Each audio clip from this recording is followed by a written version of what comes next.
Stress is a common experience in today's fast-paced world and can have a significant impact on our mental and physical well-being. Now, you may be experiencing this yourself. I'm seeing a lot of this happen at the moment. Managing stress can seem overwhelming in and of itself, but there are effective strategies that can actually help you. In today's episode, I'll share that by adopting these 7 strategies for managing overwhelming stress, you can learn to better cope with stress and maintain a healthy work-life balance. Let's discuss. Welcome to Leadership is Changing. Each week, we and our guests provide information and insights through exploring leading change. This is taking your leadership to another level by finding the balance between executive excellence and personal well-being through stories that inspire real change. It's time to adapt in our fast-moving world when leadership is changing with your host, Denis Giannoutsas. Hey listeners, welcome to the Ask Denis episode. This is a freestyle episode where I'm asked a question by our listeners, or I share my thoughts, experiences, and insights from working with many leaders around the globe. I want to welcome you to today's episode, and we want to keep promoting the podcast and lifting its visibility to other people.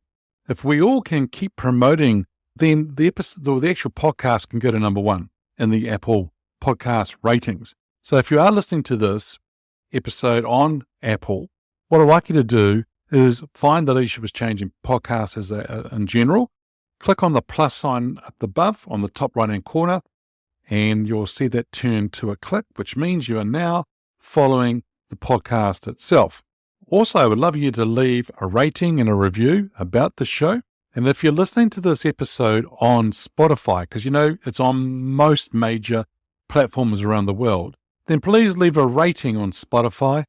But please note that at this stage, you can't leave an actual review. I would really appreciate it if you can rate the show and leave a review. As I said before, it raises the visibility of the show, and then other people will start to see it and other people start to listen to it as well. Okay, let's talk about today's topic of 7 effective strategies for managing overwhelming stress. Now, feeling overwhelmed can be a common experience for many people, whether it's due to work or personal life or just daily stress that they're going through. It's important to take steps to really manage and reduce the stress levels as much as we can. And here are some practical steps or strategies, as I call it, that can help you take where you are feeling overwhelmed and help you along that journey. Number 1, and there's 7 here, so here's number 1, is practice self-care. Self-care is really a vital component of managing stress and feeling overwhelmed.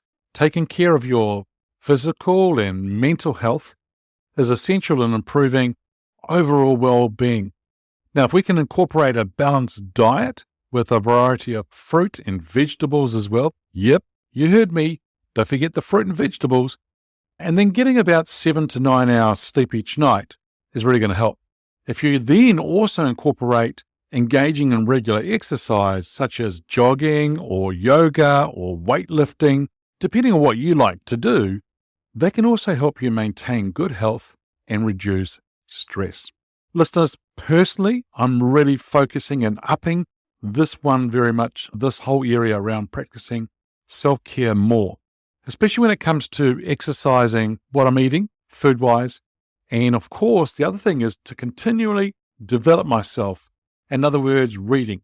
By the time this airs, I would have actually finished my 6th book for the year. And I'm doing that and I'm loving it and I'm just learning so much. So if you can do that and do exercise, food, sleep well, that's going to really help you. The number 2 area or strategy is to prioritize tasks. Because you see, one of the primary causes of stress is feeling overwhelmed by tasks. By making a to-do list and then focusing on one task at a time, and if you can avoid multitasking, then it will also help reduce stress. If you can write a daily to-do list and prioritizing tasks based on importance or urgency, that can also help you stay organized and focused. And when you're working on it and you focus on completing it fully and you avoid distractions, the noise that's out there, that can lead to feelings of overwhelm if you're not actually avoiding those distractions. Now, I do this in the morning and evening. I write my to-do list. In fact, I prioritize it and come up with 3 top things that I want to get done today. And working thoroughly through my to-do list is really important. But if I can identify those 3 big hitters for the day, then I'm setting up my day for success. And of course, there'll be other areas that I need to focus on too. But really, they're the 3 big things that I need to get done today. All right, number 3 is delegate responsibilities. Sharing the workload can be a crucial step in reducing stress and improving your overall well-being. Delegating responsibilities to others, whether it could be a co-worker or family member or hired help. Now, this all can help you focus on what's important and then prevent the feelings of overwhelm. Now, when I say family, it don't mean you need to be like a corporate person and then you're giving instructions, but it's also about asking other people to step in and help you. You see, you don't need to be everything to everybody. The other thing is, I'm going to say to you is this: others can help you let go. And if you can let go and delegate, that's going to really put you in a good position for sure. Number 4 is take regular breaks. Now, taking regular breaks to recharge and refocus can help reduce the stress, but it also can increase productivity. Engaging in activities that bring joy to you, such as taking a 10-minute walk or reading a book or practicing mindfulness. You can do that through deep breathing or meditation, but it can help you refocus and feel refreshed. Now, I actually sometimes between meetings, depending on how much time I've got, is I will take my shoes and socks off and I might go in the backyard if I'm working from home and go and put my feet in the grass. That is going to help me reground. That's going to refresh me. And also I'm taking a little bit of a break out from working at the desk. Sometimes I might take a quick nap during the day, 10 minutes, 20 minutes, just a quick nap to refresh myself. There's an awesome book out there called The Power of Full Engagement. And if it's an oldie, but it's a beauty. And if you haven't already gone and read it, go and check it out. It's called The Power of Full Engagement. And it talks about taking regular breaks. Number 5 is connect with others. So it's about reaching out for support with your friends, your family, or professional possibly, that can help reduce the feelings of overwhelm. Now, talking to a trusted friend or family member is really important, and maybe even seeking support from a therapist or a counselor, or joining a support group that can provide you with an emotional support that you might need to manage your stress. I've engaged counselors before. They're wonderful people, and it's great just to be able to go and have a conversation with somebody who's got no hidden agenda, no bias, and they will sit and listen. They may give me a little bit of advice or help me understand my thoughts, but it's really quite cool. Having a family member beside you or a friend to be able to do that is really important. And so make sure you do engage with others and connect with them and talk about things for you. Number 6 is practice mindfulness. And you may be hearing about this word mindfulness a lot over the last 2 or 3 years, 4 years. But it's a word it's quite a word that's evolving, but it's a word that is actually very, very sort of becoming popular more. Practicing mindfulness is an effective way to manage stress and feel more present in the moment. See, engaging in daily mindfulness meditation, maybe practicing yoga, or taking deep breaths when you're feeling stress can help you focus on the present moment and reduce the feelings of overwhelm. See, breathing is massive because I talk about the ability to breathe, and we're talking about taking big, deep, belly breaths, right? We're not talking about just a quick breath in and out. No, it's a big, deep belly breath, holding for 4 seconds and releasing probably for 8. Now, the breathing actually helps you get oxygen to the brain, which means that you start to become calm. And the person who's the calmest in the room is the person who's in control. Meditation, if you can do that, that might be just to sort of take time out just to get away from the devices and just listen to yourself or nature or think about nothing. And that's where you can do the breathing as well. I have a client who many years ago I was working with, and This person would do meditation, but they would also do exercise around swimming. And they would do swimming 3 times a week. But when they're actually in the water doing their laps, they would actually use the black line in the bottom of the pool as part of their mindfulness, but also part of their meditation. Now, what they did is they focused on that black line, and that allowed them to empty their mind and stop thinking about work and stressing out and things like that. And so that's what became really important for them. There's something here to note, though. They did that 3 times a week. The weeks that they didn't, because they became quite busy, and they maybe only have done 1 swim or none, week 2 and week 3, I started to see them start to spin or get overwhelmed and maybe lose some control. Now, the important thing here is that if you're going to decide to do something that's going to help you, which you should do, then make sure you do it on a consistent basis, because it's always going to help. Every single little piece will actually help in the longer run of things as well. Number 7, seek balance. This is the final one, and it's about finding balance in work, relationships, personal interest, and it's really essential in reducing stress and feeling more in control.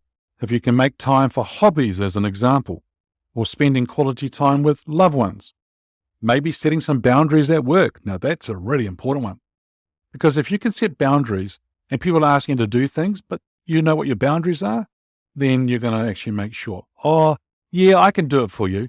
Then next minute you're 1 hour, 2 hours, 3 hours, staying at work a lot longer or working. And it's not really, really good. So understand your boundaries. But you know what? It's important to prioritize self-care so you can help achieve that balance and reduce feelings of overwhelm. By prioritizing your self-care and what's important to you can once again increase your overall well-being and reduce stress. Now, when we talk about being with the family and friends and others and colleagues and maybe your team and things like that, be present with them. In other words, be fully present. Don't always be on your phone. I do this thing called the ideal week. So in other words, I understand what my week looks like, and I see what I'm focusing on throughout the week. I can see pretty quickly the areas that I'm spending too much time, which means I'm unbalanced, or the areas that I'm not spending enough time, which means I'm unbalanced. Now, if you're trying to do too much, well, then that's not going to really help. But what the things that I want to focus on that are important to me, if I can work out in my ideal week and start working through them, that means I can then start to focus on the right areas and give attention to all those areas that I want. See, by taking these steps or strategies, what are there again? Number 1, practice self-care. Number 2, prioritize tasks. Number 3, delegate responsibilities. Number 4, take regular breaks. Number 5 is connect with others. Number 6 is practice mindfulness. And number 7 is seek balance. Now, if you can do all these strategies, the 7 of them, then you can help manage the feelings and overwhelm and improve your overall well-being. Now, it's really important to remember here that it's okay to ask for help and to take care of yourself. Really important that you can ask for help and taking care of yourself. Because you see, listeners, it's really important to understand here that making these small changes can have a big impact on reducing stress and improving overall well-being. Well, here's your call to action this week.